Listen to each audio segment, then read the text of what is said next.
காலமெல்லாம் காத்திருந்தாலும்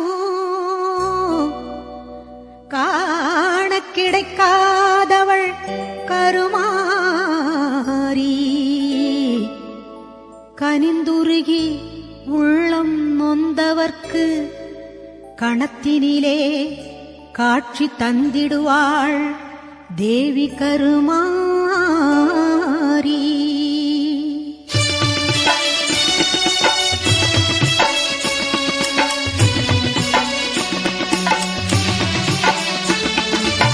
காலம் என்னும்